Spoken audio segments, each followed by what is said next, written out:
Coucou tout le monde. Alors, je viens vous voir aujourd'hui pour vous parler de mes lectures. Vous donner aussi de mes nouvelles parce que ça fait un moment que je n'ai pas fait de vidéos sur YouTube. Alors, mon emploi dans la librairie c'est terminé, donc c'était pour l'été. J'étais super contente de travailler là-bas. Ça s'est super bien passé, donc j'espère que par la suite ils penseront à moi pour y retourner. Sinon, ma grossesse se passe super bien, je n'ai aucun problème particulier, donc c'est que du bonheur, on va dire. Sinon, donc ça fait un moment que je n'avais pas fait de vidéo, avec le travail, etc. Je n'avais pas forcément le temps.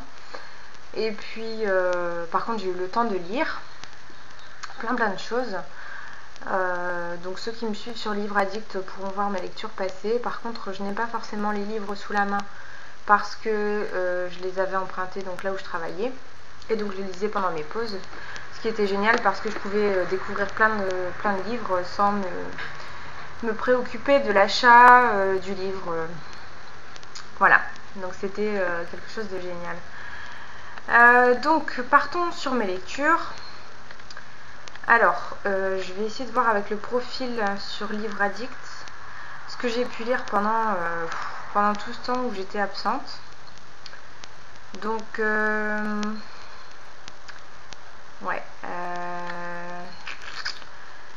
je vais voir un petit peu selon peut-être les commentaires. Donc toujours est-il que j'ai découvert une BD que j'ai adorée parce que c'est le type d'humour qui me fait totalement rire. Vous trouverez peut-être ça un petit peu idiot, je ne sais pas si vous connaissez ou pas. Donc j'ai lu presque toute la série du Donjon de Naheulbeuk.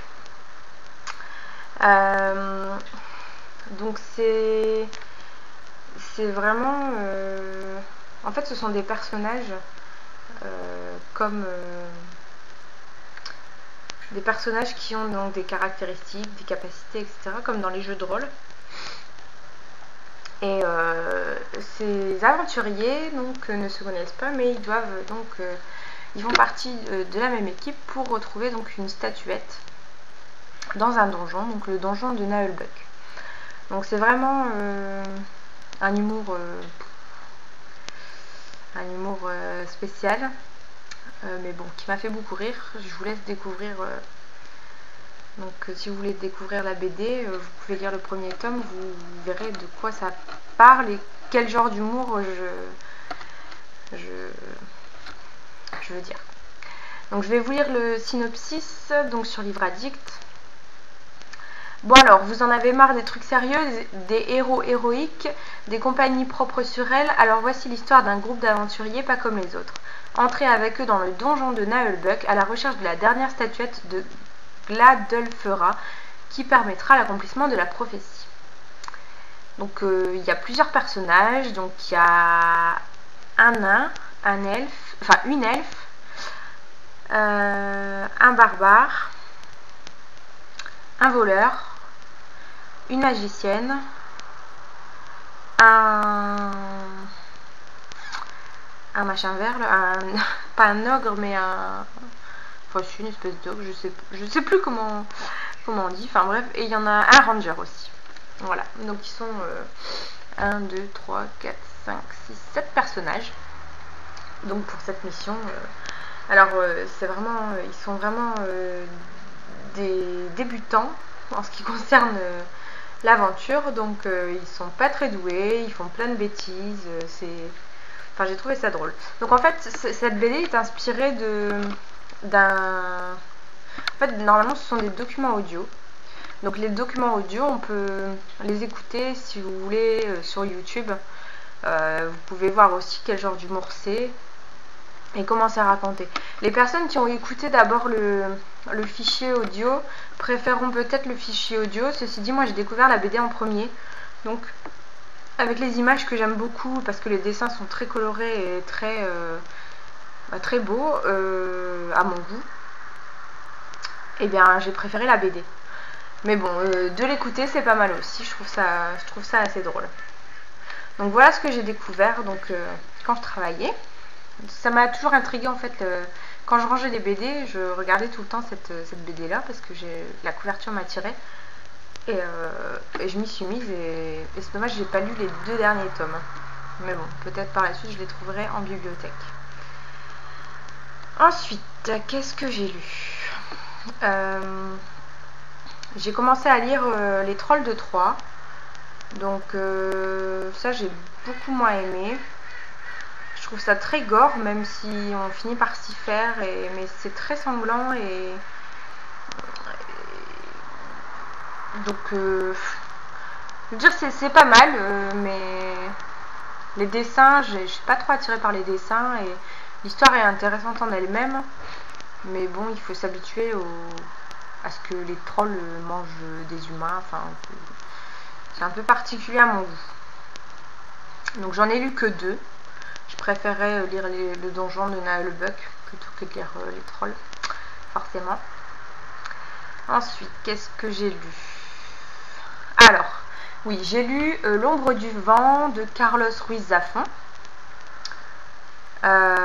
Donc là, c'est un livre que j'ai vraiment apprécié. Dès le départ, en fait, ça m'a attirée parce que on parle de livres dedans, et moi qui aime bien lire forcément, et qui ai une bibliothèque, etc., et qui suis fascinée par les livres, forcément, il y avait un livre dedans, donc ça m'a vraiment attirée dès le début. En fait, il y a un suspense tout au long du livre. Donc c'est en fait un petit garçon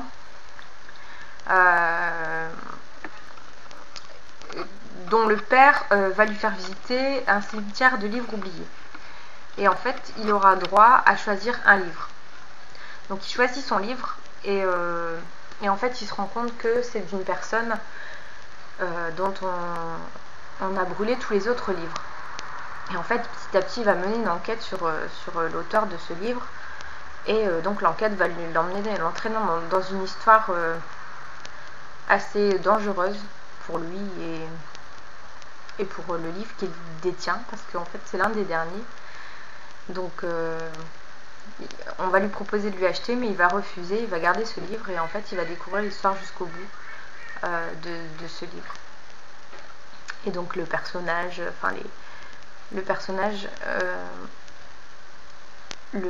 l'auteur du livre en fait, voilà. Donc c'était vraiment j'avais déjà lu un premier livre de Carlos Ruiz Zafón, j'avais pas aimé, mais celui-ci j'ai vraiment adoré, donc super lecture, je vous le conseille. Ensuite, ma collègue m'a fait découvrir donc une BD de Pico Bog. Donc j'ai lu le 3e tome, j'aurais dû commencer par le premier, mais elle revenait de sa pause, elle m'a passé sa BD, elle m'a dit tiens lis ça, c'est drôle. Donc c'est un petit garçon et sa petite soeur je crois. Donc c'est un petit garçon qui a des réflexions sur la vie, toutes les remarques d'enfants qu'on peut avoir, qu'on peut entendre, les questionnements, les choses. Donc j'ai trouvé ça très très beau comme langage, comme idée aussi. Oui, c'était vraiment pas mal. Ensuite, j'ai commencé donc j'ai lu le livre Les Revenants, donc c'est le tome 1 que j'ai lu. Donc c'est Le Sort d'éternité de Jean Mola. Donc c'est un livre fantastique, donc pour la jeunesse. Donc c'est en fait 2 frères qui perdent leur père dans un accident de voiture. Ils décident donc avec leur mère, c'est la mère qui décide de les emmener dans une autre ville pour refaire une nouvelle vie. Et donc en fait dans la maison que va leur prêter ou va leur louer leur oncle ou quelqu'un qu'ils connaissent, dans la maison ils vont découvrir une cave avec donc un sol représentant un visage. Donc c'est un peu de la sorcellerie. Il y a une histoire donc. En fait, les 2 garçons vont se rendre compte que la cave est très étrange et que donc il y a quelque chose qui se cache là-dedans. Donc l'un va être attiré par ça Et l'autre va découvrir donc des livres, et puis la voisine qui le connaît déjà. Enfin, c'est un petit peu farfelu, mais enfin, c'est moi qui suis farfelu, qui ai du mal à vous raconter parce que ça fait un moment que je l'ai lu. Mais disons qu'ils vont se retrouver dans une histoire de plusieurs siècles, ou datant de plusieurs siècles en fait. Et donc c'est un roman qui se lit très vite, très bien. J'ai bien aimé, d'ailleurs j'ai bien envie de connaître la suite. Donc sincèrement j'aimerais pouvoir emprunter le deuxième tome à la bibliothèque bientôt. Alors ensuite, qu'est-ce que j'ai lu? J'ai lu Une irrésistible envie de sucré, donc de Meg Cabot. Donc j'ai lu ce livre pour le challenge, le Baby Challenge Chiclet. Donc j'ai trouvé ça un peu long, disons. J'ai pas trouvé trop ça de la chiclite. Oui, c'est une fille, oui, elle est un peu trop grosse, oui, c'est des... Mais en fait, ce livre est plus basé sur une enquête. En fait, c'est le personnage principal qui va devoir faire une enquête sur des jeunes qui meurent dans un ascenseur dans la résidence universitaire où elle est. Donc elle va mener son enquête, elle va se mettre dans des situations pas possibles, etc. Mais bon, en fait c'était une ancienne chanteuse qui a fini sa carrière très vite parce que sa mère est partie avec son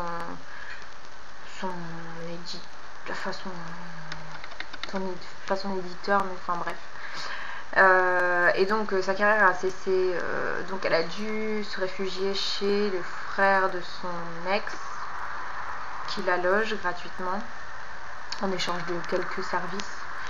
Et donc en fait sa vie, enfin je veux dire, ce livre n'est pas si génial que ça quand on y pense.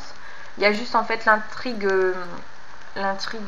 policière, l'enquête qu'elle mène elle, qui va donc faire que ce livre devient plus intéressant. Parce que s'il n'y avait pas l'enquête, je me demande ce que j'aurais fait de ce livre, quoi, parce qu'au début c'est un peu long.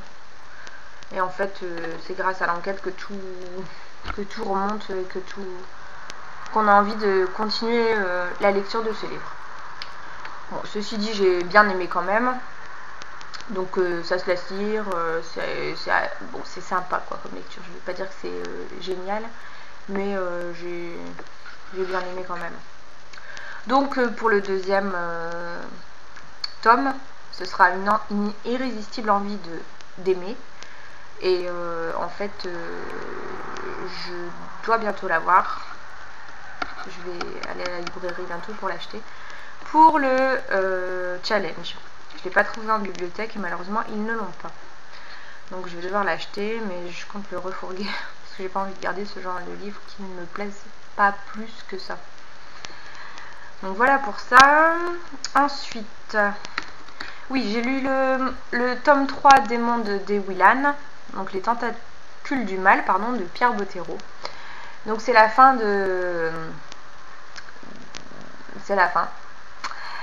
Donc c'est vraiment un livre que j'ai bien aimé. Je pense que j'ai préféré celui-là aux autres.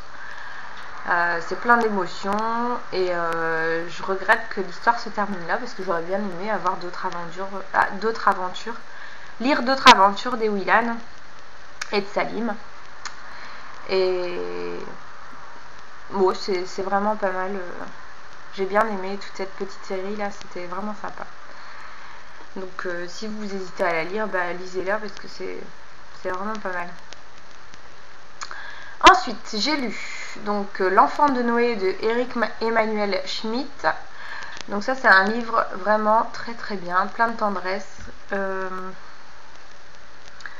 l'ai lu aussi pour le Baby Challenge lecture contemporaine. Donc c'est un roman qui se lit super vite. C'est un petit enfant que ses parents doivent cacher chez des nobles parce qu'ils sont menacés d'être envoyés à Auschwitz.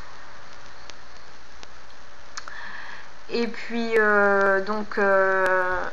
en fait ils se retrouvent donc chez les nobles, mais en fait ils vont être ils sont prêts à être découverts, donc les nobles vont l'envoyer donc dans une espèce de paroisse où il y a déjà plusieurs enfants, donc un orphelinat, si on veut dire, géré par un prêtre. Donc ils vont parler de religion, ils vont parler de tout ça et de la vie, et c'est vraiment pas mal parce qu'on a de l'attachement pour le petit garçon ainsi que pour le prêtre, et c'est un beau livre, voilà. Donc il se lit super vite, donc si vous avez l'occasion de le lire, n'hésitez pas, c'est vraiment un super bouquin. Donc c'est la première fois que je lis un roman de Eric Emmanuel Schmitt, donc ma foi c'est plutôt réussi comme première lecture. Ensuite, donc j'ai lu Marlysa. Donc Marlysa, c'est une série, une BD. Donc en fait, c'est une femme, enfin c'est une fille qui a été abandonnée dans un village. Et en fait, ses parents adoptifs ont décidé de lui mettre un masque parce qu'elle a quelque chose au visage qu'elle doit cacher. Donc on ne sait pas ce que c'est. Et voilà, donc je vous montre le premier. Alors attendez, parce que j'ai lu 6 tomes pour le moment. Il y a le tome 0. Le tome 0, c'est la jeunesse. Attendez, hop. La jeunesse, voilà. Donc la jeunesse. Voilà, ici. Hop. Donc voilà Marlysa. Donc oui, je vous ai pas dit, c'est de Gaudin Danard. Donc aux éditions Soleil. Le tome 2, l'ombre de Don... Non, le tome 1, pardon. Donc c'est le masque. Donc c'est là où les parents adoptifs la rencontrent et où ils décident de lui mettre un masque. Donc la jeunesse... en fait, la jeunesse, ils l'ont fait, c'est le tome 0, mais ils l'ont fait après avoir fait toute l'histoire. Donc on a... la jeunesse de Marlysa. Ensuite, on a le tome 3 de l'autre côté. Voilà. J'ai oublié le tome 2, je suis désolée. Donc, l'ombre de Donfour. Donc, le tome 3, l'autre côté. Le tome 4, Bragal. Et le tome 5, le thaumaturge. Donc c'est tout ce que j'ai vu pour le moment. En fait c'est mon frère qui me les a passés, donc je dois bientôt lui rendre, donc c'est pour ça que je m'y mets. Je vais vous lire la 4e de couverture, ça vous aidera à voir de quoi il s'agit. Donc un bébé abandonné par une étrange créature. Sur son visage un terrible secret que recouvre un masque. Sous le masque, celle qui deviendra la belle et fougueuse Marlysa. En quête de ses origines, Marlysa traverse l'océan des brumes pour affronter l'autre côté à la sinistre réputation. Tatrin, Cilia, Ossian et Styrius l'accompagnent dans ce périple dangereux qui va bouleverser leur destin et créer la légende de Marlysa, la femme au masque. Le thaumaturge... Ah non, je ne dirai pas sur le thaumaturge parce que c'est le 5e tome. Donc je vous laisse découvrir le tome d'avant et ce qu'il en est. Voilà, donc voilà ce que j'ai lu pendant tout un moment. Je suis désolée, c'est la minute qui sonne, mais j'irai après avoir fini ma vidéo. Ça va sonner un petit moment, mais bon. Donc, je vais lire maintenant le 6e. Voilà. Qui s'intitule donc La femme vit. Sinon, je suis en train de lire aussi. Hop. Donc, Une prière pour Owen de John Irving. Donc, un livre que j'ai emprunté à la bibliothèque. Donc aux éditions Seuil. C'est vraiment un gros pavé. Alors, je sais pas si vous l'avez lu. Si vous l'avez lu, j'aimerais bien avoir vos impressions, sans me raconter la fin, mais c'est-à-dire qu'au début, il parle beaucoup de religion et je me suis dit, mon Dieu, si c'est comme ça tout le livre, ça va vraiment pas me plaire parce que c'est pas mon genre. Et en fait, là, je me dis que j'aime peut-être bien. Enfin, j'en suis arrivée qu'à la page 95 et il y a beaucoup de pages. Il y en a 569, donc c'est vrai que c'est énorme. Donc, enfin voilà, je suis mitigée pour le moment. De toute façon, je sais que je vais le lire jusqu'au bout. Par contre, Je vais peut-être pas savoir lire tout de suite. Donc j'ai mis un moment à lire le début déjà. Je lisais une page après page, enfin une page par jour, c'était pas terrible. Hier soir j'en ai lu 50 d'affilée, donc c'est que ça m'intéressait un petit peu plus. Mais bon, j'espère que ça continuera comme ça jusqu'au bout, parce que sinon je vais avoir du mal à le terminer, étant donné que c'est enfin c'est un gros pavé, et en plus c'est écrit en assez petit. Vous voyez? Donc je crois que j'ai du travail. Voilà, c'est bon, la sonnerie elle est terminée, c'est cool. Donc voilà pour ça. Donc c'est l'histoire de Johnny, un petit garçon, et de son amitié avec Owen Meny. Voilà, donc c'est grâce à lui qu'il a commencé à croire en Dieu. Voilà, donc là pour l'instant on raconte un petit peu la vie de ce Johnny et de son ami Owen. Donc pendant les vacances, pendant l'école, voilà. Pour l'instant rien de super génial, mais bon, je pense qu'on peut s'attacher à ces deux personnages. On verra bien la suite. Donc si vous pouvez m'en dire un petit peu plus, me dire, je sais pas, vas-y fonce, c'est génial, pour m'encourager, ou me dire j'ai carrément pas aimé, donc perds pas de temps avec ça. Enfin, même si vous me dites que je devrais pas le lire jusqu'au bout, je me sens obligée de le lire jusqu'au bout parce que je n'aime pas abandonner un livre. Donc ça... Enfin bon, on verra bien. Voilà, et sinon donc comme j'avais commencé à lire Une prière pour Owen et que le début me barbait, j'ai commencé à lire le deuxième tome de Millennium, donc La fille qui rêvait d'un bidon d'essence et d'une allumette, de Stieg Larsson. Voilà, donc édition Actes Sud. Celui-là c'est ma belle-sœur qui me l'avait prêté. Ça fait bien 1 an qu'elle me l'a prêté, donc comme je vais chez elle la semaine prochaine, je vais essayer de booster ma lecture pour pouvoir lui rendre au moins. Parce qu'elle m'a prêté aussi le 3e, donc je suis pas là de lui rendre non plus. Donc je m'y attelle. Donc comme je dois rendre les 11 BD de Marlisa à mon frère aussi, donc j'en ai lu 6, il m'en reste 6. Oui je sais ça fait 12, mais comme il y a le tome 0, ça fait tome 11. Enfin je sais pas si vous me suivez. Mais voilà, donc voilà, ce que je vais lire après, déjà j'ai 2 gros bouquins, donc je pense que d'ici la prochaine vidéo j'aurai pas fini. Je ferai pas une vidéo tout de suite non plus parce que je pars une semaine, donc je vous verrai un petit peu plus tard. De toute façon vous devez plus être habitué à me regarder puisque ça fait un bail que je n'ai pas fait de vidéo, donc j'en suis terriblement désolée. J'étais vraiment tentée d'en faire, j'étais fatiguée, j'avais pas le temps, enfin bref, un tas de raisons pour lesquelles des fois on n'a pas envie ou des fois on le fait pas. Mais bon, là je regarde vos vidéos, ça me donnait envie.